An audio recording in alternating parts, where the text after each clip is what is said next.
Punjabi radio USA ਸੁਣ ਰਹੇ ਸਾਰੇ ਹੀ ਮਾਣਯੋਗ ਅਤੇ ਸਤਿਕਾਰ ਤੇ ਸਰੋਤਿਆਂ ਨੂੰ ਬਹੁਤ ਹੀ ਪਿਆਰ ਸਤਿਕਾਰ ਸਾਹਿਬ ਦੋਨੋਂ ਜੋੜ ਕੇ ਨਿੱਘੀ ਜਿਹੀ ਸਤਿ ਸ੍ਰੀ ਅਕਾਲ। ਸਭ ਨੂੰ ਜੀ ਆਇਆਂ ਨੂੰ ਆਖਦੇ ਹਾਂ। ਸੋਤੇ ਪ੍ਰੋਗਰਾਮ ਖਬਰ ਤੇ ਨਜ਼ਰ ਦੇ ਵਿੱਚ ਆਪ ਸਭ ਦਾ ਨਿੱਘਾ ਸਵਾਗਤ ਹੈ। ਮੇਰੇ ਨਾਲ ਅੱਜ ਦੇ ਬੁੱਧਵਾਰ ਦੇ ਖਬਰ ਤੇ ਨਜ਼ਰ ਪ੍ਰੋਗਰਾਮ ਦੇ ਵਿੱਚ ਇਸ ਟਾਈਮ ਜੁੜ ਚੁੱਕੇ ਨੇ ਮਿੰਟੂ ਗੁਰੂਸਰੀਆ ਜੀ ਮਲੋਟ ਸਟੂਡੀਓਜ਼ ਤੋਂ। ਮਿੰਟੂ ਜੀ ਨਿੱਘੀ ਜੀ ਆਇਆਂ ਨੂੰ ਪਿਆਰ ਭਰੀ ਸਤਿ ਸ੍ਰੀ ਅਕਾਲ ਜੀ। ਜੀ ਸ਼ੁਕਰੀਆ ਜੀ ਸਾਰਿਆਂ ਨੂੰ। ਸਤਿ ਸ਼੍ਰੀ ਅਕਾਲ। ਸਾਡੇ ਅੱਜ ਦੇ ਪ੍ਰੋਗਰਾਮ ਖਬਰ ਤੇ ਨਜ਼ਰ ਉਸ ਨੂੰ ਸਪਾਂਸਰ ਕਰਦੇ ਨੇ ਖਾਲਸਾ ਇੰਸ਼ੋਰੈਂਸ ਏਜੰਸੀ ਵਾਲੇ, ਜਿਨ੍ਹਾਂ ਦੇ ਕੋਲੋਂ ਤੁਸੀਂ ਹਰ ਇੱਕ ਤਰੀਕੇ ਦੀ ਇੰਸ਼ੋਰੈਂਸ ਕਰਵਾ ਸਕਦੇ ਹੋ। ਪੂਰੇ ਅਮਰੀਕਾ ਭਰ ਦੇ ਵਿੱਚ ਇੰਸ਼ੋਰੈਂਸ ਕਰਦੇ ਨੇ। ਇਸ ਮੌਕੇ ਕਵਰਡ ਕੈਲੀਫੋਰਨੀਆ ਓਬਾਮਾ ਕੇਅਰ ਦੀਆਂ ਐਪਲੀਕੇਸ਼ਨਜ਼ ਰੀਨਿਊਅਲ ਅਤੇ ਨਵੀਆਂ ਐਪਲੀਕੇਸ਼ਨ ਦਾ ਸਮਾਂ ਚੱਲ ਰਿਹਾ ਹੈ। ਉਸ ਦੇ ਬਾਰੇ ਜਾਣਕਾਰੀ ਲਈ ਕਾਲ 408-272-2500। ਇਸ ਦੇ ਨਾਲ Krishan Dhanota university, Jaspal Singh Sacramento, GN tyre and lube ਵਾਲੇ, ਜਿਨ੍ਹਾਂ ਦੇ ਕੋਲੋਂ ਤੁਸੀਂ truck wash, oil change, air ਬ੍ਰੇਕਾਂ ਦਾ ਕੰਮ ਕਰਵਾ ਸਕਦੇ ਹੋ। ਨਵੇਂ ਪੁਰਾਣੇ ਟਾਇਰ ਵਾਜਿਬ ਕੀਮਤਾਂ 'ਤੇ ਖਰੀਦ ਸਕਦੇ ਹੋ। ਸੈਂਟਰਨੈਲਾ ਮਡੇਰਾ 'ਚ ਲੋਕੇਸ਼ਨਜ਼ ਨੇ। ਕਾਲ ਨਿਮਾ ਸਹੋਤਾ 2092770113। ਨਾਲ ਹੀ ਸ਼ਿਕਾਗੋ ਪੀਜ਼ਾ ਵਿਦ ਟਵਿਸਟ, ਜਿਨ੍ਹਾਂ ਕੋਲ ਹਰ ਤਰ੍ਹਾਂ ਦਾ veg, non veg, Indian style pizza ਤੁਸੀਂ ਆਰਡਰ ਕਰ ਸਕਦੇ ਹੋ। ਪੀਜ਼ਾ ਆਰਡਰ ਕਰਨ ਦੇ ਲਈ ਇਹਨਾਂ ਦੀਆਂ ਲੋਕੇਸ਼ਨਜ਼ ਦੀ ਜਾਣਕਾਰੀ ਲਈ ਵੈਬਸਾਈਟ ਵਿਜ਼ਿਟ ਕਰੋ chicagopizzatwist.com ਅਤੇ 15% ਡਿਸਕਾਊਂਟ ਦੇ ਲਈ ਕੂਪਨ ਕੋਡ 1313 ਦਾ ਇਸਤੇਮਾਲ ਕਰ ਸਕਦੇ ਹੋ। ਅਤੇ West Coast truck driving school Fresno ਵਾਲੇ, ਜਿਹੜੇ ਕਿ ਤੁਹਾਨੂੰ ਟਰੱਕ ਦਾ ਲਾਇਸੈਂਸ ਬਹੁਤ ਹੀ ਵਧੀਆ ਸਿਖਲਾਈ ਦੇ ਕੇ ਲੈ ਕੇ ਦਿੰਦੇ ਹਨ। ਉਸ ਦੇ ਬਾਰੇ ਜਾਣਕਾਰੀ ਲਈ ਕਾਲ ਫ੍ਰਾਂਸਿਸਕੋ ਰਵੇਰਾ 5598000590 ਜਾਂ ਅਜੀਤ ਅਟਵਾਲ 5593744541। ਇਹਨਾਂ ਸਾਰਿਆਂ ਦਾ ਬਹੁਤ ਬਹੁਤ ਧੰਨਵਾਦ। ਜੇਕਰ ਤੁਸੀਂ ਜਾਂ ਕੋਈ ਹੋਰ ਕਾਰੋਬਾਰ ਇਸ ਪ੍ਰੋਗਰਾਮ ਨੂੰ ਸਪਾਂਸਰ ਕਰਨਾ ਚਾਹੁੰਦੇ ਹੋ, ਸੰਪਰਕ ਕਰੋ ਨੰਬਰ 408-722-7698 ਦੇ ਉੱਤੇ। ਮਿੰਟੂ ਜੀ, ਖਬਰਾਂ ਦੇ ਉੱਤੇ ਨਜ਼ਰ ਬਣਾਉਣ ਦਾ ਸਿਲਸਿਲਾ ਸ਼ੁਰੂ ਕਰਦੇ ਹਾਂ। ਕਹਿੰਦੇ ਮੋਦੀ ਸਰਕਾਰ ਦੇ ਆਖਰੀ ਮਹੱਤਵਪੂਰਨ ਸੰਸਦੀ ਸੈਸ਼ਨ ਦਾ ਐਲਾਨ, ਅਹਿਮ ਮੁੱਦਿਆਂ ਤੇ ਫਸਣਗੇ ਸਿੰਘ। ਦੇਖੋ, ਇਹ ਜਿਹੜਾ ਸਰਦ-ਰੁੱਤ ਦਾ ਸੈਸ਼ਨ ਹੈ, ਉਹਦੀਆਂ ਤਰੀਕਾਂ ਦਾ ਐਲਾਨ ਤੇ ਹੋ ਗਿਆ। 11 ਦਸੰਬਰ ਤੋਂ 8 ਜਨਵਰੀ ਤੱਕ ਇਹ ਸੈਸ਼ਨ ਚੱਲਣਾ ਵਾ ਜੀ, ਇਹ ਤੇ ਕਲੀਅਰ ਹੋ ਗਿਆ। ਵੈਸੇ ਇਹਨਾਂ ਨੇ ਹਰੇਕ ਰੀਤ ਨੂੰ ਪੁੱਠਾ ਗੇੜ ਦਿੱਤਾ। ਆਮ ਤੌਰ ਤੇ ਜਿਹੜਾ ਸਰਦ-ਰੁੱਤ ਸੈਸ਼ਨ ਸੀਗਾ ਉਹ ਨਵੰਬਰ ਤੋਂ ਬਾਅਦ, ਯਾਨੀ ਮੱਧ ਚੋਂ ਲਾ ਲਈਏ, ਸ਼ੁਰੂ ਹੋ ਜਾਂਦਾ ਸੀਗਾ। ਨਵੰਬਰ ਤੋਂ ਬਾਅਦ ਸ਼ੁਰੂ ਹੋ ਕੇ ਤੇ ਦਸੰਬਰ ਦੇ ਅੱਧ ਤੱਕ ਜਾ ਕੇ ਖਤਮ ਹੋ ਜਾਂਦਾ ਹੈਗਾ ਜੀ। ਇਹ ਐਤਕੀ ਜਿਹੜਾ ਇਹਨਾਂ ਦਾ ਕੰਮਕਾਰ ਚੱਲਿਆ ਉਹ ਹੁਣ ਇਹ ਸ਼ੁਰੂ ਦਸੰਬਰ ਚੋਂ ਕਰਨ ਲੱਗ ਪਏ ਆ। ਪਿਛਲੀ ਵਾਰੀ ਵੀ ਦਸੰਬਰ ਚ ਹੋਇਆ ਸੀਗਾ ਸ਼ੁਰੂ, ਤਾਂ ਐਤਕੀ ਵੀ ਦਸੰਬਰ ਚ ਗਿਆ। ਆਮ ਤੌਰ ਤੇ ਨਵੰਬਰ ਤੋਂ ਸ਼ੁਰੂ ਹੁੰਦਾ ਸੀਗਾ, ਕਈ ਵਾਰ ਦਸੰਬਰ ਦੇ ਅੰਤ ਤੱਕ ਵੀ ਚਲੇ ਜਾਂਦੇ। ਖੈਰ, ਹਰੇਕ ਰੀਤ ਹੈ ਜਿਹੜੀ ਉਹ ਤੋੜੀ ਆ, ਹਰੇਕ ਮਿੱਥ ਨੂੰ ਇਹਨਾਂ ਨੇ ਤੋੜਿਆ ਵਾ। ਇਸ ਸੈਸ਼ਨ ਦੇ ਵਿੱਚ ਜਿਹੜੀ ਮੁੱਦਿਆਂ ਦੀ ਤੁਸੀਂ ਗੱਲ ਕੀਤੀ ਆ, ਮੁੱਦਿਆਂ ਦੇ ਵਿੱਚੋਂ ਇੱਕ ਮੁੱਦਾ ਰਹੂਗਾ ਰਫਾਇਲ ਦਾ, ਕਿਉਂਕਿ ਉਹ ਗੱਲ ਕਿਸੇ ਤਣ ਪੱਤਣ ਨਹੀਂ ਲੱਗਦੀ ਪਈ। ਸੁਪਰੀਮ ਕੋਰਟ ਦੇ ਵਿੱਚ ਵੀ ਸੁਣਵਾਈ ਹੋਈ ਆ, ਪਰ ਸੁਣਵਾਈ ਹੋਣ ਤੋਂ ਬਾਅਦ ਫੈਸਲਾ ਸੁਪਰੀਮ ਕੋਰਟ ਨੇ ਰਾਖਵਾ ਰੱਖ ਲਿਆ। ਗੱਲ ਤਣ ਪੱਤਣ ਨਹੀਂ ਲੱਗੀ ਉੱਥੇ ਵੀ। ਫਿਰ ਦੂਜੀ ਚੀਜ਼ ਇਹ ਆ ਕਿ CEO ਦੀ ਜਿਹੜੀ ਉਹ ਆਈ ਸੀਗੀ ਸਫਾਈ, ਉਹਨੇ ਮੋਦੀ ਕੇ ਮਨ ਕੀ ਬਾਤ ਕਰ ਦਿੱਤੀ, ਤਾਂ ਉਹਨੂੰ ਵੀ ਰੱਦ ਕਰ ਦਿੱਤਾ ਬਹੁਤੇ ਲੋਕਾਂ। ਪਰ ਇੱਕ ਚੀਜ਼ ਹੋਰ ਬੜੀ ਦਿਲਚਸਪ ਵਾਪਰੀ ਆ। ਦਿਲਚਸਪ ਚੀਜ਼ ਇਹ ਵਾਪਰੀ ਆ ਕਿ ਰਫੇਲ ਦੀ ਜਿਹੜੀ ਜਾਂਚ ਪੜਤਾਲ ਕਰਨੀ ਸੀ ਲੇਖੇ ਜੋਖੇ ਵਾਲੀ ਕੈਗ ਨੇ, ਤਾਂ ਉਹਦੇ ਤੇ ਸਵਾਲ ਚੁੱਕੇ ਆ 8 ਸਾਬਕਾ ਬਿਊਰੋਕਰੇਟਸ। ਉਹ ਕਹਿੰਦੇ ਆ ਕਿ ਜਿਸ ਤਰੀਕੇ ਨਾਲ ਇਹ ਆਡਿਟ ਰਿਪੋਰਟਾਂ ਲੇਟ ਕੀਤੀਆਂ ਜਾ ਰਹੀਆਂ ਰਾਫੇਲ ਦੇ ਨਾਲ ਜੁੜੀਆਂ, ਤਾਂ ਸਿੱਧੇ ਤੌਰ ਤੇ ਕਿਤੇ ਨਾ ਕਿਤੇ ਇਉਂ ਜਾਪਦਾ ਵਾ ਕਿ ਇਸ ਸੁਸਤੀ ਦੇ ਪਿੱਛੇ ਭਾਵਨਾ ਇਹ ਆ ਕਿ ਜਿਹੜੀ ਇਹ NDA ਸਰਕਾਰ ਚੱਲਦੀ ਪਈ ਆ, ਇਸ ਸਰਕਾਰ ਨੂੰ ਇਲੈਕਸ਼ਨ ਦੇ ਵਿੱਚ ਲਾਭ ਪਹੁੰਚਾਇਆ ਜਾਵੇ। ਤੇ ਉਹਨਾਂ ਨੇ ਬਿਊਰੋਕਰੇਟਸ ਨੇ ਮੰਗ ਕੀਤੀ ਆ ਕਿ ਇਹ ਜਿਹੜੀਆਂ ਆਡਿਟ ਰਿਪੋਰਟਾਂ ਤੁਸੀਂ ਤੁਰੰਤ ਜਿਹੜੀਆਂ ਉਹ ਪੇਸ਼ ਕਰੋ, ਤਾਂ ਕਿ ਸਰਦ ਰੁੱਤ ਸੈਸ਼ਨ ਤੱਕ ਇਹ ਸਾਰੀਆਂ ਰਿਪੋਰਟਾਂ ਪੜ੍ਹੀਆਂ ਜਾ ਸਕਣ ਤੇ ਉੱਥੇ ਵਿਚਾਰੀਆਂ ਜਾ ਸਕਣ। ਸੋ ਇਹ ਆਪਣੇ ਆਪ ਦੇ ਵਿੱਚ ਇੱਕ ਬਹੁਤ ਵੱਡੀ ਘਟਨਾ ਹੈ ਕਿ 60 ਬਿਊਰੋਕਰੇਟਸ ਜਿਹੜੇ ਕਿ ਦੇਸ਼ ਦੇ ਚੋਟੀ ਦੇ ਸਾਬਕਾ ਬਿਊਰੋਕਰੇਟਸ ਆ, ਉਹਨਾਂ ਨੇ ਇੱਕ ਪੱਤਰ ਲਿਖ ਕੇ ਕੈਗ ਦੀ ਭਰੋਸੇਯੋਗਤਾ ਤੇ ਵੀ ਸਵਾਲ ਖੜੇ ਕਰ ਦਿੱਤੇ ਆ। ਤਾਂ ਮੈਨੂੰ ਲੱਗਦਾ ਕਿ ਕੋਈ ਵੀ ਸੰਸਥਾਨ ਸੁੱਖ ਨਾਲ ਬਚਿਆ ਨਹੀਂ ਹੋਣਾ ਜਿਹੜਾ ਮੋਦੀ ਸਾਹਿਬ ਹੋਰਾਂ ਦੇ ਇਸ ਸੁਨਹਿਰੀ ਪਰਛਾਵੇਂ ਤੋਂ ਅਛੂਤਾ ਰਹਿ ਗਿਆ ਹੋਊਗਾ, ਪਾਸੇ ਰਹਿ ਗਿਆ ਹੋਊਗਾ। ਜੀ। ਅਗਲੀ ਜਿਹੜੀ ਆਪਾਂ ਗੱਲ ਕਰਦੇ ਹਾਂ ਮਿੰਟੂ ਜੀ, ਵੀ ਕਹਿੰਦੇ ਕਿਸਾਨ ਫਸਲੀ ਬੀਮਾ ਦਾ ਪੂਰਾ ਸੱਚ ਸਾਹਮਣੇ ਆਇਆ। ਦੇਖੋ, ਇਸ ਮਾਮਲੇ ਦੇ ਵਿੱਚ ਨਾ ਉਦਾਂ ਤੇ ਭਾਵੇਂ ਜੋ ਮਰਜ਼ੀ ਕਹੀ ਜਾਓ, ਪ੍ਰਕਾਸ਼ ਸਿੰਘ ਬਾਦਲ ਨੂੰ ਤੁਹਾਨੂੰ ਪੂਰੇ ਦੇ ਪੂਰੇ ਨੰਬਰ ਦੇ ਦੇਣੇ ਚਾਹੀਦੇ, ਕਿਉਂਕਿ ਪ੍ਰਕਾਸ਼ ਸਿੰਘ ਬਾਦਲ ਨੇ ਇਹ ਸਕੀਮ ਜਿਹੜੀ ਆ ਪੰਜਾਬ ਦੇ ਵਿੱਚ ਲਾਗੂ ਨਹੀਂ ਸੀ ਹੋਣੀ। ਹਾਲਾਂਕਿ ਉਦੋਂ ਕੁਛ ਲੋਕਾਂ ਨੇ ਸਵਾਲ ਖੜੇ ਕੀਤੇ ਸੀਗੇ, ਪਰ ਪ੍ਰਕਾਸ਼ ਸਿੰਘ ਬਾਦਲ ਨੇ ਉਹ ਸਕੀਮ ਇੱਧਰ ਨਹੀਂ ਸੀ ਆਉਣ ਦਿੱਤੀ, ਕਿਉਂਕਿ ਉਹ ਸਕੀਮ ਦੇ ਬਹਾਨੇ ਸਕੀਮ ਲਾਉਣ ਵਾਲੀ ਗੱਲ ਆ ਕਿ ਜਿਹੜੀਆਂ ਬੀਮਾ ਕੰਪਨੀਆਂ ਉਹ ਸਕੀਮ ਲਾ ਜਾਂਦੀਆਂ ਨੇ। ਤਾਂ ਸਕੀਮਾਂ ਦੀਆਂ ਜਿਹੜੀਆਂ ਸਕੀਮਾਂ ਲੱਗਦੀਆਂ ਉਹਨਾਂ ਤੇ ਖਾਸਾ ਜਿਹੜਾ ਇੱਥੇ ਚਰਚਾ ਹੁੰਦਾ, ਪਰ ਮੀਡੀਆ ਦੇ ਵਿੱਚ ਜਿਹੜੀਆਂ ਗੱਲਾਂ ਆਉਂਦੀਆਂ ਉਹ ਓਨੀਆਂ ਨਹੀਂ ਆਉਂਦੀਆਂ ਜਿੰਨੀਆਂ ਆਉਣੀਆਂ ਚਾਹੀਦੀਆਂ ਕਿ ਕੀ ਖੇਡ ਚੱਲਦੀ ਪਈ। ਹਾਲਾਂਕਿ ਉਹ ਰਵੀਸ਼ ਕੁਮਾਰ ਆ ਜਾਂ ਇੱਕਾ ਦੁੱਕਾ ਹੋਰ ਪੱਤਰਕਾਰ ਆ ਜਿਹੜੇ ਉਹ ਇਸ ਬਾਬਤ ਰੌਲਾ ਪਾਉਂਦੇ ਰਹਿੰਦੇ ਆ, ਪਰ ਅਸਲ ਕਹਾਣੀ ਕਿਸੇ ਦੇ ਸਮਝ ਨਹੀਂ ਆਉਂਦੀ। ਤਾਂ ਮਾਮਲਾ ਕੀ, ਹੁਣ ਦੇਖੋ ਇਹ ਮੋਹਰ ਲੱਗਦੀ ਹੈ ਇੱਕ RTI ਇਨਫੋਰਮੇਸ਼ਨ ਜਿਹੜੀ ਆ, ਕਿਉਂਕਿ ਇੱਕ ਆਪਾਂ ਕਹਿ ਸਕਦੇ ਕਿ ਸਭ ਤੋਂ ਭਰੋਸੇਯੋਗ ਤੱਥ ਹੁੰਦਾ RTI। ਤਾਂ RTI ਰਾਹੀਂ ਖੁਲਾਸਾ ਹੋ ਗਿਆ ਕਿ ਅਸਲ ਦੇ ਵਿੱਚ ਇਹ ਜਿਹੜਾ ਕੰਮ ਆ ਉਹ ਮਾਲਕਾਂ ਦਾ ਮਸ਼ਹੂਰੀ ਕੰਪਨੀ ਦੀ ਆ ਰਹੀ ਹੈ ਕਿ ਕਿਸਾਨਾਂ ਦੀ ਮਸ਼ਹੂਰੀ ਕੀਤੀ ਜਾ ਰਹੀ ਹੈ, ਮਾਲ ਜਿਹੜਾ ਉਹ ਮਾਲਕੀ ਸਮੇਟਦੇ ਪਏ ਆ। ਯਾਨੀ ਇੱਕ ਤੇ ਇਹ ਆ ਕਿ 2 ਸਾਲਾਂ ਦੇ ਵਿੱਚ 85 ਲੱਖ ਕਿਸਾਨ ਹੈ ਜਿਹੜੇ ਉਹ ਇਸ ਫਸਲੀ ਬੀਮਾ ਸਕੀਮ ਤੋਂ ਮੂੰਹ ਮੋੜਦੇ ਆ ਦੇਸ਼ ਦੇ ਵਿੱਚੋਂ। 85 ਲੱਖ, ਨੋਟ ਕਰ ਲਿਓ ਫਿਗਰ, 85 ਲੱਖ ਕੋਈ ਛੋਟਾ ਮੋਟਾ ਫਿਗਰ ਨਹੀਂ ਹੁੰਦਾ। ਤਾਂ ਕਿਉਂਕਿ ਜਦੋਂ ਇਹ ਸ਼ੁਰੂਆਤ ਹੋਈ ਸੀਗੀ ਸਕੀਮ ਦੀ ਤਾਂ ਉਦੋਂ 6.25 ਕਰੋੜ ਸੀਗੀ ਕੁੱਲ ਕਿਸਾਨਾਂ ਦੀ ਗਿਣਤੀ। ਬਾਅਦ ਦੇ ਵਿੱਚ 2017-18 ਤੱਕ ਆਉਂਦਿਆਂ ਇਹ ਰਹਿ ਗਈ 2 ਸਾਲਾਂ 'ਚ ਲਗਭਗ 5.25 ਕਰੋੜ। ਤਾਂ ਅੰਦਾਜ਼ਾ ਲਾ ਲਓ ਕਿ ਲਗਭਗ 1 ਕਰੋੜ ਕਿਸਾਨ ਹੈ ਜਿਹੜਾ ਉਹ ਘਟ ਗਿਆ, ਇਹਦੇ ਤੋਂ ਮੂੰਹ ਫੇਰ ਗਿਆ। ਕਿਉਂ?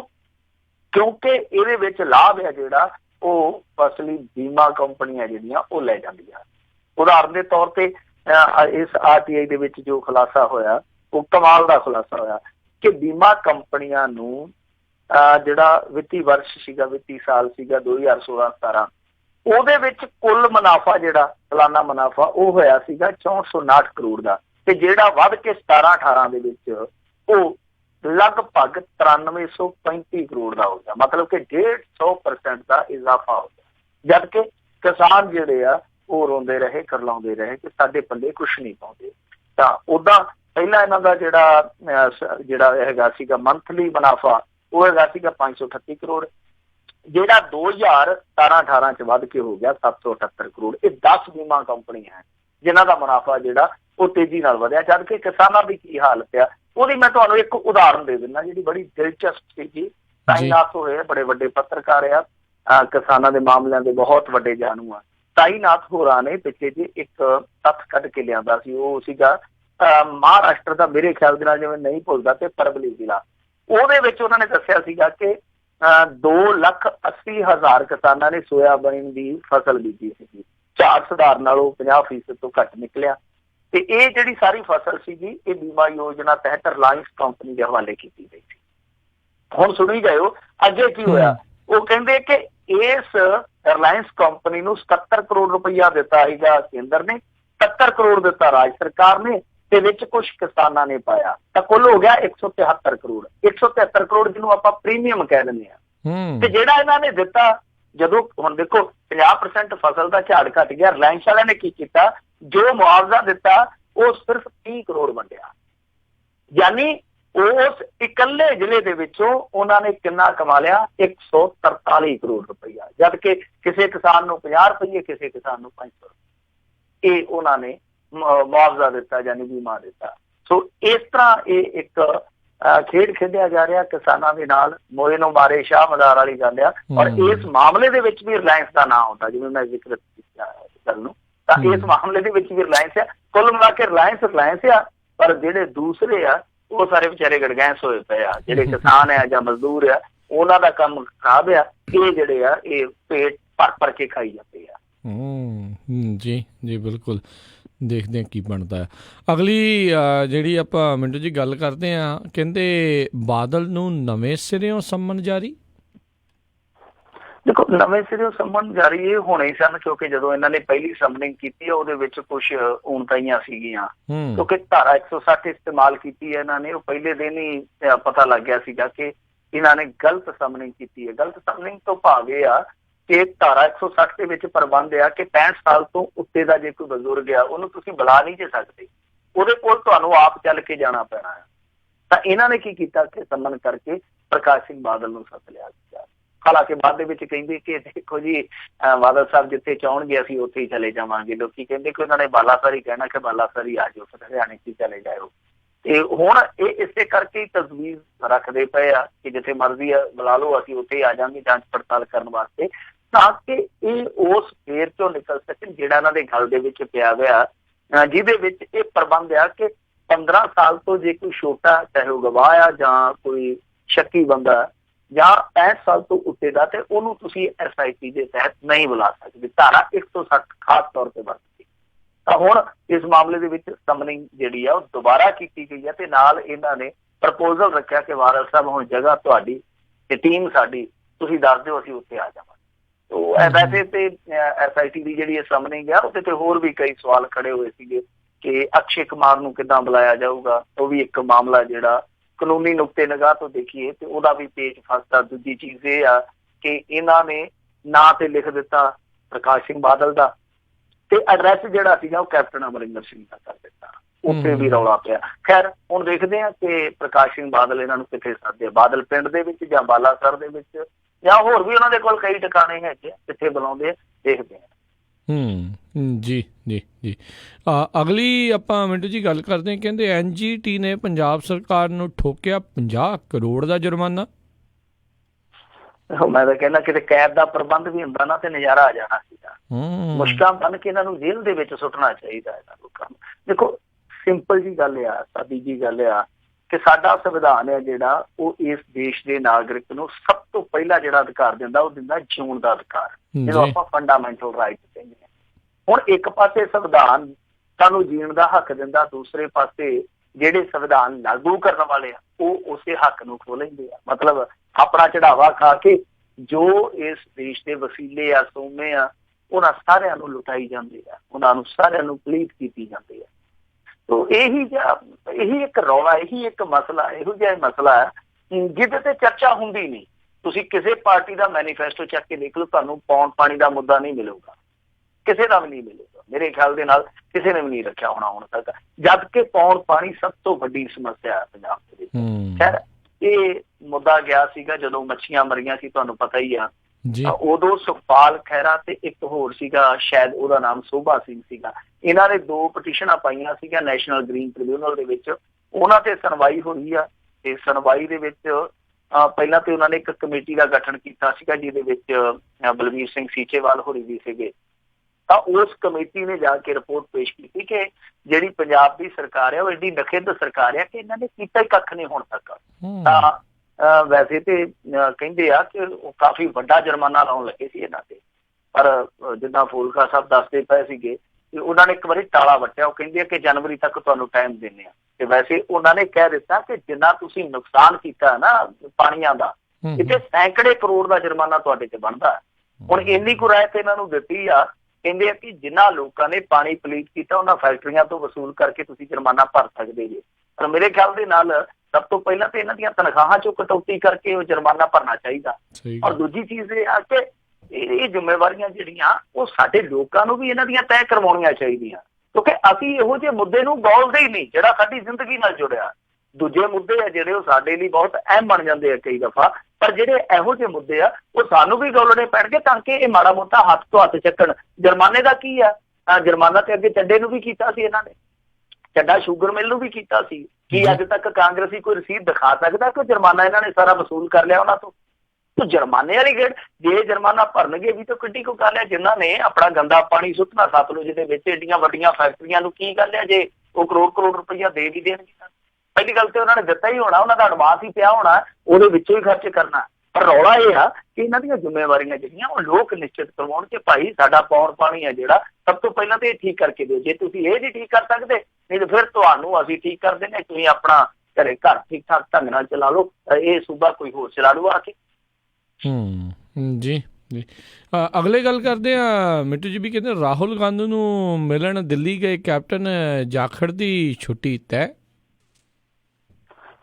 ਤੇ ਕਾਫੀ ਦਿਨਾਂ ਤੋਂ ਚਰਚਾ ਚੱਲਦੀ ਪਈ ਸੀਗੀ ਕਿ ਸੁਨੀਲ ਜਾਖੜ ਆ ਜਿਹੜੇ ਉਹ ਛੁੱਟੀ ਕਰ ਸਕਦੇ ਆ ਪ੍ਰਧਾਨਗੀ ਦੇ ਅਹੁਦੇ ਤੋਂ, ਕਿਉਂਕਿ ਅੱਗੇ ਜ਼ਿਮਨੀ ਚੋਣ ਹੋਈ ਸੀ, ਗੁਰਦਾਸਪੁਰ ਦੀ ਇਲੈਕਸ਼ਨ ਲੜੇ, ਪਰ ਨਾਲ ਉਹਨਾਂ ਦੇ ਕੋਲ ਸਟੇਟ ਦੀ ਪ੍ਰਧਾਨਗੀ ਵੀ ਆ ਪਾਰਟੀ ਦੀ। ਤੇ ਹੁਣ ਦੱਸਦੇ ਆ ਕਿ ਉਹਨਾਂ ਨੇ ਫੇਰ ਇੱਕ ਦਫਾ ਇੱਥੋਂ ਹੀ ਗੁਰਦਾਸਪੁਰ ਤੋਂ ਚੋਣ ਲੜਨ ਦਾ ਮਨ ਬਣਾਇਆ। ਉਹਨਾਂ ਨੇ ਇੱਛਾ ਜਤਾਈ ਆ ਕਿ ਮੈਂ ਇੱਥੋਂ ਹੀ ਦੁਬਾਰਾ ਚੋਣ ਲੜਨੀ ਆ। ਤਾਂ ਇਸ ਸੂਰਤ ਦੇ ਵਿੱਚ ਇਹਨਾਂ ਨੇ ਇਹ ਬਦਲ ਚੁਣਿਆ ਕਿ ਸੁਨੀਲ ਜਾਖੜ ਨੂੰ ਲਾਂਭੇ ਕਰ ਦਿੱਤਾ ਜਾਵੇ, ਇਹਦੀ ਥਾਂ ਤੇ ਕੋਈ ਦਲਿਤ ਚਿਹਰਾ ਜਿਹੜਾ ਉਹ ਬਿਠਾ ਦਿੱਤਾ ਜਾਵੇ। ਚਰਚਾ ਇਹੋ ਚੱਲਦੀ ਪਈ, ਵੈਸੇ ਕਈ ਦਿਨਾਂ ਤੋਂ ਚਰਚਾ ਚੱਲਦੀ ਪਈ ਆ। ਤੇ ਜਿਹੜੀ ਇਹ ਮੀਟਿੰਗ ਹੋਈ ਆ, ਇਸ ਮੀਟਿੰਗ ਤੋਂ ਬਾਅਦ ਹੋ ਸਕਦਾ ਹੈ ਕਿ ਇਸ ਫੈਸਲੇ ਨੂੰ ਅਮਲ 'ਚ ਲੈ ਆਉਣ। ਤੇ ਜੇ ਮੰਨ ਲਓ ਇਹ ਦਲਿਤ ਚਿਹਰੇ ਨੂੰ ਲੈ ਕੇ ਆਉਂਦੇ ਆ ਸਟੇਟ ਪ੍ਰਧਾਨ ਦੇ ਤੌਰ ਤੇ, ਉਹਨੂੰ ਫਿਰ ਕੌਮੀ ਪੋਲਿਟਿਕਸ ਦੇ ਵਿੱਚ ਵੀ ਵੜਿਆ ਕੇ ਦਰਸਾ ਸਕਦੇ ਆ, ਤਾਂ ਉਸ ਸੂਰਤ ਦੇ ਵਿੱਚ ਹੋਏਗਾ ਕਿ ਜਿੱਦਾਂ ਸੁਨੀਲ ਜਾਖੜ ਸਾਹਿਬ ਹੈ ਜਿਹੜੇ, ਉਹ ਠੀਕ ਹੈ ਚਲੇ ਜਾਣਗੇ, ਉਹਨਾਂ ਦੀ ਥਾਂ ਤੇ ਦਲਿਤ ਚਿਹਰਾ ਆ ਜਾਊਗਾ। ਪਰ ਜਿਹੜਾ ਚੰਨੀ ਦਾ ਮਾਮਲਾ ਸੀਗਾ, ਮੈਨੂੰ ਲੱਗਦਾ ਕਿ ਚੰਨੀ ਦਾ ਮਾਮਲਾ ਵੀ ਦੁਬਾਰਾ ਵਿਚਾਰਿਆ ਜਾ ਸਕਦਾ, ਕਿਉਂਕਿ ਚੰਨੀ ਇੱਕ ਇਹੋ ਜਿਹਾ ਚਿਹਰਾ ਹੈ ਜਿਹਨੂੰ ਦਲਿਤ ਚਿਹਰੇ ਦੇ ਤੌਰ ਤੇ ਉਭਾਰਿਆ ਗਿਆ ਸੀਗਾ, ਪਰ ਉਹਨੇ ਕਾਫੀ ਬਦਨਾਮੀ ਖੱਟੀ ਹੈ ਪਿਛਲੇ ਦਿਨਾਂ ਦੇ ਵਿੱਚ। ਤਾਂ ਮੇਰੇ ਖਿਆਲ ਦੇ ਨਾਲ ਜ਼ਰੂਰ ਇਸ ਨੁਕਤੇ ਤੇ ਵੀ ਇਹ ਵਿਚਾਰ ਕਰਨਗੇ ਕਿ ਕੀ ਇੱਧਰ ਦਲਿਤ ਚਿਹਰਾ ਬਿਠਾ ਕੇ ਤਾਂ ਉਧਰ ਤਬਦੀਲੀ ਕੀਤੀ ਜਾ ਸਕਦੀ ਹੈ। ਸੋ ਗੁੰਜਾਇਸ਼ਾਂ ਦੇਖੀਆਂ ਜਾਣਗੀਆਂ। ਬਾਕੀ ਦੇਖੋ ਚੰਨੀ ਦਾ ਗ੍ਰਹਿ ਜਿਹੜਾ ਉਹ ਹਾਲੇ ਹੈਗਾ ਕਿ ਟਲ ਗਿਆ, ਇਹ ਤਾਂ ਸਮਾਂ ਦੱਸੂਗਾ। ਪਰ ਜਿਹੜੀ ਮੀਟਿੰਗ ਹੋਈ ਹੈ ਉਹਦੇ ਤੋਂ ਸੰਕੇਤ ਮਿਲੇ ਆ, ਔਰ ਸੰਕੇਤ ਆਪਾਂ ਪਿਛਲੇ ਦਿਨ ਵੀ ਦਿੱਤੇ ਸੀਗੇ ਇਸ ਗੱਲ ਦੇ ਕਿ ਨਵਜੋਤ ਸਿੱਧੂ ਆ ਜਿਹੜਾ ਉਹ ਕੌਮੀ ਪੋਲਿਟਿਕਸ 'ਚ ਜਾ ਸਕਦਾ। ਤਾਂ ਉਹਦੀ ਵੀ ਕੱਲ ਵੱਡੇ ਆਗੂਆਂ ਦੇ ਨਾਲ ਮੁਲਾਕਾਤ ਹੋਈ ਹੈ, ਜਿੱਦਾਂ ਅਹਿਮਦ ਪਟੇਲ ਦੇ ਨਾਲ ਹੋਈ ਆ, ਤਾਂ ਉਹਦੇ ਵਿੱਚੋਂ ਵੀ ਇਹ ਗੱਲ ਨਿਕਲ ਕੇ ਸਾਹਮਣੇ ਆਉਂਦੀ ਪਈ ਆ ਕਿ ਨਵਜੋਤ ਸਿੱਧੂ ਨੂੰ ਇਹ ਕੌਮੀ ਚਿਹਰਾ ਬਣਾਉਣ ਜਾ ਰਹੇ ਆਉਣ ਵਾਲੇ। ਤਾਂ ਯਾਨੀ ਕਹਿਣ ਦਾ ਮਤਲਬ ਇਹ ਆ ਕਿ ਨਵਜੋਤ ਸਿੱਧੂ ਹੈ ਜਿਹੜਾ, ਜਿਵੇਂ ਆਂਦੇ ਹੁੰਦੇ ਆ ਕਿ ਅੱਗੇ ਆਪਣੇ ਪੰਜਾਬੀ ਦੇ ਵਿੱਚ ਮੁਹਾਵਰਾ ਵਰਤਿਆ, ਅਖਾਣ ਵਰਤਿਆ ਕਰਦੇ ਸੀਗੇ, ਕੱਲ ਦੀ ਭੂਤਨੀ ਸਿਵਿਆਂ ਚੱਦ। ਜਿਹੜੇ ਲੋਕ ਨਵਜੋਤ ਸਿੱਧੂ ਨੂੰ ਇਹ ਗੱਲ ਕਹਿੰਦੇ ਸੀਗੇ ਕਿ ਕੱਲ ਆ ਕੇ ਸਿਵਿਆਂ ਚੱਦ ਪਾਉਣ ਨੂੰ ਫਿਰਦਾ, ਤਾਂ ਉਹ ਲੋਕ ਮਾਯੂਸ ਜ਼ਰੂਰ ਹੋਣਗੇ, ਕਿਉਂਕਿ ਨਵਜੋਤ ਸਿੱਧੂ ਹੌਲੀ ਹੌਲੀ ਨਹੀਂ, ਬੜੇ ਜ਼ਬਰਦਸਤ ਤੇਜ਼ੀ ਵਾਲੇ ਤਰੀਕੇ ਨਾਲ ਪੌੜੀਆਂ ਚੜ੍ਹਦਾ ਜਾਂਦਾ। ਜੀ ਜੀ ਜੀ ਅਗਲੀ ਜਿਹੜੀ ਮਿੰਟੂ ਜੀ ਗੱਲ ਕਰਦੇ ਕਹਿੰਦੇ ਸੁਖਬੀਰ ਬਾਦਲ ਹੁਣਾਂ ਦੀ ਜਿਹੜੀ ਪਾਣੀ ਵਾਲੀ ਬੱਸ ਆ ਉਹਦੀ ਨਿਲਾਮੀ ਵੀ ਨਹੀਂ ਹੋ ਪਾ ਰਹੀ। ਉਹਨੂੰ ਲਊਗਾ ਹੁਣ ਕੌਣ?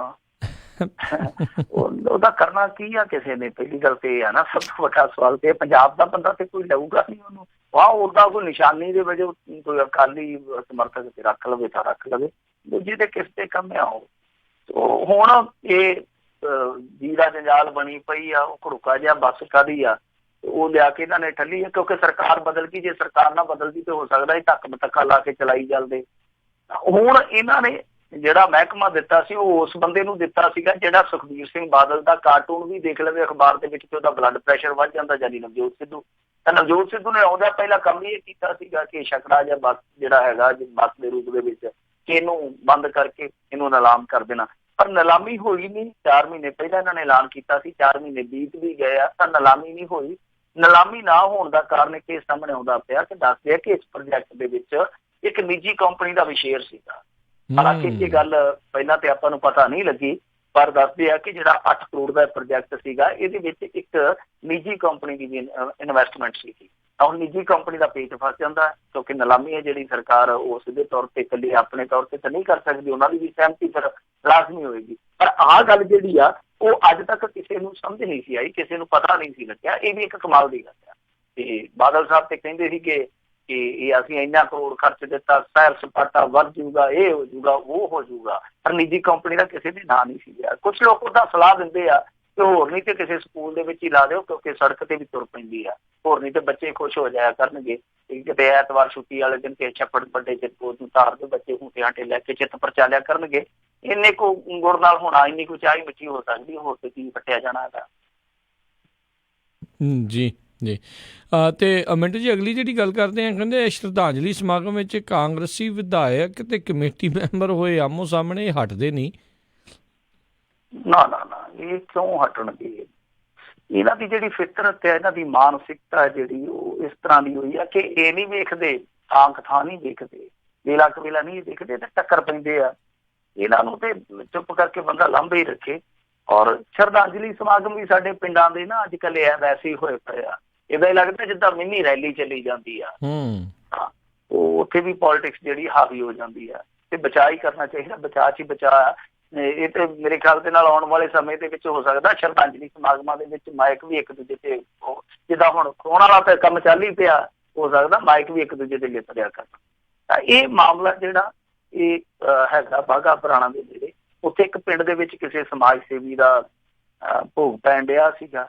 ਉੱਥੇ ਇੱਕ ਵਿਧਾਇਕ ਵੀ ਪਹੁੰਚ ਗਿਆ ਕਾਂਗਰਸੀ, ਇੱਕ SGPC ਮੈਂਬਰ ਵੀ ਉੱਥੇ ਸੀਗਾ। ਹੁਣ ਚੱਕਰ ਇਹ ਪੈ ਗਿਆ ਕਿ ਵਾਰੀ ਪਹਿਲਾਂ ਆ ਗਈ ਕਾਂਗਰਸੀ ਵਿਧਾਇਕ ਦੀ, ਤੇ ਉਹਨੇ ਫਿਰ ਉੱਥੇ ਰਾਗ ਲਾਪਣਾ ਸ਼ੁਰੂ ਕਰ ਦਿੱਤਾ ਕਿ ਅਕਾਲੀਆਂ ਨੇ ਆਹ ਕੀਤਾ, ਅਕਾਲੀਆਂ ਨੇ ਉਹ ਕੀਤਾ, ਬੇਅਦਬੀ ਵਾਲਾ ਮੁੱਦਾ ਚੁੱਕ ਲਿਆ। ਔਰ ਉਹ ਬੋਲੀ ਗਿਆ।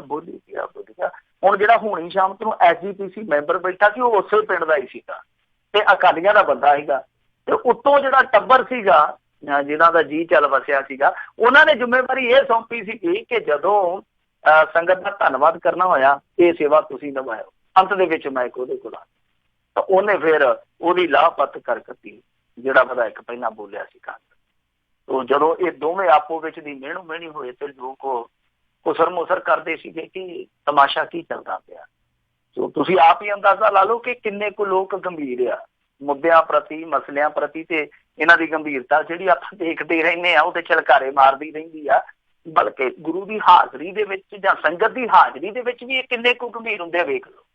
ਇਹ ਇੱਕ ਮਿਸਾਲ ਆ। ਤਾਂ ਮੇਰੇ ਖਿਆਲ ਦੇ ਨਾਲ ਉਹ ਦਿਨ ਦੂਰ ਨਹੀਂ ਗਾ ਜਦੋਂ ਸ਼ਰਧਾਂਜਲੀ ਸਮਾਗਮਾਂ ਤੋਂ ਵੀ ਇਹਨਾਂ ਨੂੰ ਦੂਰ ਕਰ ਦਿੱਤਾ ਜਾਊਗਾ। ਜੀ ਜੀ। ਅਗਲੀ ਗੱਲ ਕਰਦੇ ਕਹਿੰਦੇ ਪੋਸਟ ਮੈਟ੍ਰਿਕ ਸਕਾਲਰਸ਼ਿਪ ਦੇ ਮੁੱਦੇ ਦੇ ਉੱਤੇ ਅਕਾਲੀਆਂ ਨੇ ਦਿੱਤਾ ਧਰਨਾ। ਦੇਖ ਲਓ ਕਿਸੇ ਦਿਨ ਇਹ ਕਿਹਾ ਕਰਦੇ ਸੀ ਕਿ ਜਿਹਨਾਂ ਨੂੰ ਘਰੇ ਕੋਈ ਪੁੱਛਦਾ ਨਹੀਂ, ਘਰੋਂ ਕੱਢੇ ਵੱਡੇ ਧਰਨਿਆਂ ਤੇ ਆ ਜਾਂਦੇ ਆ, ਤੇ ਹੁਣ ਲੋਕੀ ਕਹਿੰਦੇ ਕਿ ਤੁਹਾਨੂੰ ਤੇ ਲੱਗਦਾ ਕਿ ਬੇਦਖਲ ਹੀ ਕਰ ਦਿੱਤਾ, ਕਦੇ ਦਿੱਲੀ ਧਰਨਾ, ਕਦੇ ਚੰਡੀਗੜ੍ਹ ਧਰਨਾ, ਕਦੇ ਜਲੰਧਰ ਧਰਨਾ, ਕਦੇ ਅੰਮ੍ਰਿਤਸਰ ਧਰਨਾ, ਧਰਨਾ ਹੀ ਧਰਨਾ। ਤੁਹਾਨੂੰ ਤੇ ਧਰਨਿਆਂ ਨੇ ਧਰਨ ਪਾਈ ਪਈ ਆ। ਇਹ ਲੋਕਾਂ ਨੂੰ ਮਖੌਲ ਕਰਦੇ ਸੀ, ਲੋਕ ਹੁਣ ਮਖੌਲ ਇਹਨਾਂ ਨੂੰ ਕਰਦੇ ਆ। ਪੋਸਟ ਮੈਟ੍ਰਿਕ ਸਕਾਲਰਸ਼ਿਪ ਵਜ਼ੀਫੇ ਵਾਲਾ ਤੁਹਾਨੂੰ ਪਤਾ ਹੀ ਆ ਕਿ ਇੱਥੇ ਪੰਜਾਬ ਦੇ ਵਿੱਚ ਮੁੱਦਾ ਜਿਹੜਾ ਉਹ ਹਮੇਸ਼ਾ ਹੀ ਚਰਚਾ ਦਾ ਵਿਸ਼ਾ ਰਿਹਾ। ਚਰਚਾ ਦਾ ਵਿਸ਼ਾ ਇਸ ਕਰਕੇ ਰਿਹਾ ਕਿਉਂਕਿ ਇੱਕ ਵਾਰੀ ਅਸੈਂਬਲੀ ਦੇ ਵਿੱਚ ਇਹਨਾਂ ਦੇ ਆਪਣੇ ਹੀ ਵਿਧਾਇਕ ਨੇ, ਅਕਾਲੀ ਭਾਜਪਾ ਸਰਕਾਰ ਵੇਲੇ ਇਹਨਾਂ ਦੇ ਆਪਣੇ ਵਿਧਾਇਕ ਨੇ ਮੁੱਦਾ ਚੁੱਕਿਆ ਸੀਗਾ ਕਿ 200 ਕਰੋੜ ਦਾ ਘਪਲਾ ਹੋਇਆ। ਤਾਂ ਉਸ ਤੋਂ ਬਾਅਦ ਸੁਖਬੀਰ ਸਿੰਘ ਨੇ ਵਿਜੀਲੈਂਸ ਪੜਤਾਲ ਦੀ ਇਜਾਜ਼ਤ ਦੇ ਦਿੱਤੀ, ਐਲਾਨ ਕਰ ਦਿੱਤਾ। ਉਹ ਵਿਜੀਲੈਂਸ ਪੜਤਾਲ ਕਿੱਥੋਂ ਤੱਕ ਪਹੁੰਚੀ ਉਹ ਵੀ ਇੱਕ ਪੜਤਾਲ ਕਰਨ ਦਾ ਵਿਸ਼ਾ, ਕਿਉਂਕਿ ਅੱਜ ਤੱਕ ਗੱਲ ਤਣ ਪੱਤਣ ਨਹੀਂ ਲੱਗੀ। ਫਿਰ ਸਰਕਾਰ ਬਦਲ ਗਈ, ਇਹ ਜਿਹੜੀ ਸਰਕਾਰ ਆਈ ਇਹਨੇ ਰਹਿੰਦਾ ਖੁੰਦਾ ਵੀ ਪਟਾ ਦਿੱਤਾ। ਹੁਣ ਜਿਹੜੀ ਕੇਂਦਰ ਸਰਕਾਰ ਹੈ ਉਹ ਕੇਂਦਰ ਸਰਕਾਰ ਕਹਿੰਦੀ ਕਿ ਅਸੀਂ ਇਹਨਾਂ ਨੂੰ 500 ਕਰੋੜ ਰੁਪਈਆ ਘੱਲੀ ਬੈਠੇ ਆ, ਇਹਨਾਂ ਨੇ 65 ਕਰੋੜ ਰੁਪਈਆ ਆਪਦੇ ਕੋਲੋਂ ਪਾਉਣਾ, ਜਿਹੜੇ ਪਾ ਨਹੀਂ ਰਹੇ ਉਸ ਦੀ ਚੱਲ ਨਹੀਂ ਰਹੀ।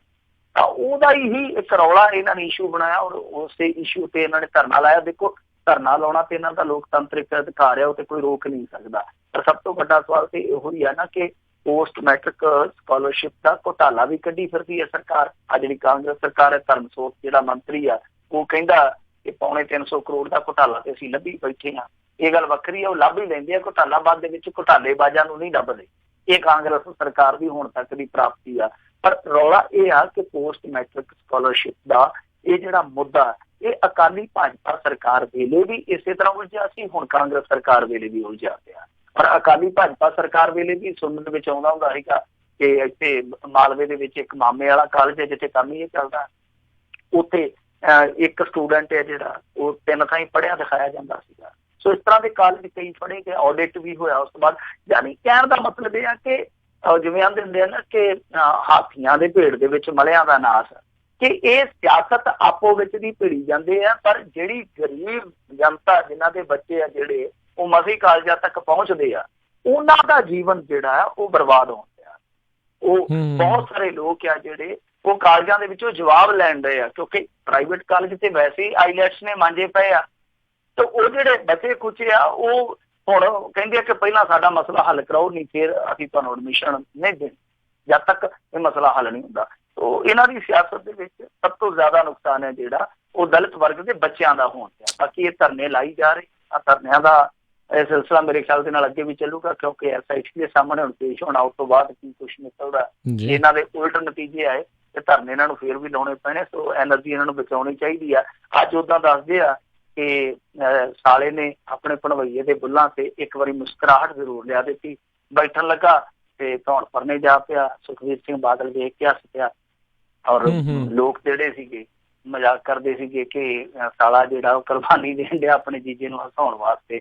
ਇਹਨਾਂ ਦਾ ਧਰਨਾ ਇਹ ਚੱਲਦਾ ਪਿਆ ਔਰ ਅੱਗੇ ਵੀ ਚੱਲਦਾ ਰਹੂਗਾ, ਕਿਉਂਕਿ ਕਦੇ ਪੁਸਤਕ ਦੇ ਮੁੱਦੇ ਤੇ, ਕਦੇ 84 ਕਤਲਾਮ ਦੇ ਮੁੱਦੇ ਤੇ, ਕਦੇ ਇਸ ਮੁੱਦੇ ਤੇ ਉਹ ਧਰਨਾ ਦੇਈ ਜਾਂਦੇ ਜਿਹੜਾ ਕਿ ਇਹਨਾਂ ਦਾ ਹੱਕ ਆ। ਪਰ ਅਸਲ ਦੇ ਵਿੱਚ ਇਹ ਕਹਾਣੀ ਹੈ ਜਿਹੜੀ ਉਦੋਂ ਵੀ ਉਲਝੀ ਸੀ, ਅੱਜ ਵੀ ਉਲਝੀ ਆ, ਤਾਣੀ ਉਦੋਂ ਵੀ ਉਲਝੀ ਸੀ, ਅੱਜ ਵੀ ਉਲਝੀ ਆ। ਜੀ ਜੀ। ਤੇ ਮਿੰਟੂ ਜੀ ਇਹ ਵੀ ਜ਼ਰੂਰ ਦੱਸ ਦਿਓ ਜਿਹੜਾ ਅਕਸ਼ੇ ਕੁਮਾਰ ਵਾਲਾ, ਰਾਮ ਰਹੀਮ ਵਾਲਾ ਜਿਹੜਾ ਮੁੱਦਾ ਹੈ ਉਸ ਤੇ ਕਈ ਹੋਰ ਚਰਚਾਵਾਂ ਜਿਹੜੀਆਂ ਤੇਜ਼ ਹੋਈਆਂ ਨੇ, ਕੀ ਕੁਛ ਸਾਹਮਣੇ ਆਇਆ ਉਸ ਤੇ, ਕੀ ਅਪਡੇਟ ਆ? ਦੇਖੋ ਉਹਦੇ 'ਚ ਸਭ ਤੋਂ ਵੱਡੀ ਅਪਡੇਟ ਤੇ ਇਹ ਆ ਕਿ ਸੁਖਬੀਰ ਸਿੰਘ ਬਾਦਲ ਕਹਿੰਦਾ ਕਿ ਮੇਰੀ Z+ ਸਿਕਿਉਰਿਟੀ ਤੋਂ ਪੁੱਛ ਲਓ, ਮੈਂ ਗਿਆ ਹੀ ਨਹੀਂ ਉੱਥੇ। ਨੈਟ ਮਿਲਿਆ ਨਹੀਂ ਉਹਨਾਂ ਨੂੰ। ਪਰ ਇੱਕ ਚੀਜ਼ ਜਿਹੜੀ ਆ ਉਹ ਸਾਫ਼ ਹੋ ਗਈ ਆ, ਬਹੁਤ ਸਾਰੀਆਂ ਖਬਰਾਂ ਜਿਹੜੀਆਂ ਤੁਹਾਨੂੰ ਗੂਗਲ ਤੇ ਮਿਲ ਜਾਣਗੀਆਂ। ਜੇ ਤੁਸੀਂ ਸੁਖਬੀਰ ਬਾਦਲ ਮੈਚ ਮੁਕੇਸ਼ ਅੰਬਾਨੀ ਇਨ ਮੁੰਬਈ 2015 ਭਰੋਗੇ ਨਾ, ਤੁਹਾਨੂੰ ਬਹੁਤ ਸਾਰੀਆਂ ਖਬਰਾਂ ਦੇ ਲਿੰਕ ਮਿਲ ਜਾਣੇ ਆ। ਇਹ ਦਰਸਾਉਂਦੇ ਆ ਕਿ ਸੁਖਬੀਰ ਸਿੰਘ ਬਾਦਲ ਉਹਨਾਂ ਦਿਨਾਂ ਦੇ ਵਿੱਚ ਬੰਬੇ ਸੀਗਾ। ਉਹ ਮਿਲਿਆ ਕਿਹਨੂੰ ਹੈ ਇਹ ਨਹੀਂ ਕੋਈ ਕਹਿ ਸਕਦਾ, ਪਰ ਜਿਵੇਂ ਸਿੱਟ ਆ ਨਾ ਤੇ ਇੱਥੇ ਫਿੱਟ ਵੀ ਆ ਸਾਡੇ ਫੇਸਬੁੱਕ ਇਨਵੈਸਟੀਗੇਸ਼ਨ ਟੀਮ। ਔਰ ਫੇਸਬੁੱਕੀਆਂ ਨੇ ਉਹ ਸਾਰੇ ਲਿੰਕ ਕੱਢ ਕੇ ਜਿਹੜੇ ਉਹ ਸਾਹਮਣੇ ਰੱਖ ਦਿੱਤੇ ਆ ਕਿ ਭਾਈ ਪ੍ਰੇਮੀਆਂ ਦਾ ਤਾਂ ਨਹੀਂ ਪਤਾ ਵੀ ਤੁਸੀਂ ਮਿਲੇ ਆ ਕਿ ਨਹੀਂ ਮਿਲੇ, ਪਰ ਉਹਨਾਂ ਦਿਨਾਂ ਦੇ ਵਿੱਚ 2-3 ਦਿਨ ਦੇ ਵਿਜ਼ਿਟ ਤੇ ਤੁਸੀਂ ਮੁੰਬਈ ਦੇ ਵਿੱਚ ਸੀਗੇ ਜਦੋਂ ਇਹ ਮਾਫੀ ਵਾਲਾ ਪ੍ਰਕਰਨ ਸਾਰਾ ਵਾਪਰਿਆ। ਜੀ ਜੀ ਜੀ ਪਿੰਟੂ ਜੀ, ਬਹੁਤ ਬਹੁਤ ਤੁਹਾਡਾ ਧੰਨਵਾਦ। ਤੁਸੀਂ ਸਾਡੇ ਨਾਲ ਜੁੜੇ, ਇਹਨਾਂ ਖਬਰਾਂ ਬਾਰੇ ਸਾਨੂੰ ਜਾਣਕਾਰੀਆਂ ਦਿੱਤੀਆਂ। ਅਗਲੀ ਵਾਰ ਤੱਕ ਲਈ ਬੜੀ ਮਿਹਰਬਾਨੀ। ਪਿਆਰ ਭਰੀ ਸਤਿ ਸ਼੍ਰੀ ਅਕਾਲ ਜੀ। ਜੀ ਸ਼ੁਕਰੀਆ ਜੀ, ਮਿਹਰਬਾਨੀ ਜੀ। ਤੇ ਸਰੋਤਿਓ, ਇੱਥੇ ਹੀ ਸਾਡਾ ਅੱਜ ਦਾ ਪ੍ਰੋਗਰਾਮ ਸਮਾਪਤ ਆ। ਮਿਲਾਂਗੇ ਅਗਲੀ ਵਾਰ, ਉਦੋਂ ਤੱਕ ਲਈ ਸਾਡੇ ਵੱਲੋਂ ਸਭ ਨੂੰ ਹੀ ਪਿਆਰ ਭਰੀ ਨਿੱਘੀ ਸਤਿ ਸ਼੍ਰੀ ਅਕਾਲ। ਜਿਉਂਦੇ ਵਾਸਤੇ ਰਹੋ, ਹੱਸਦੇ ਖੇਡਦੇ ਰਹੋ, ਸੁਣਦੇ ਰਹੋ ਪੰਜਾਬੀ ਰੇਡੀਓ USA।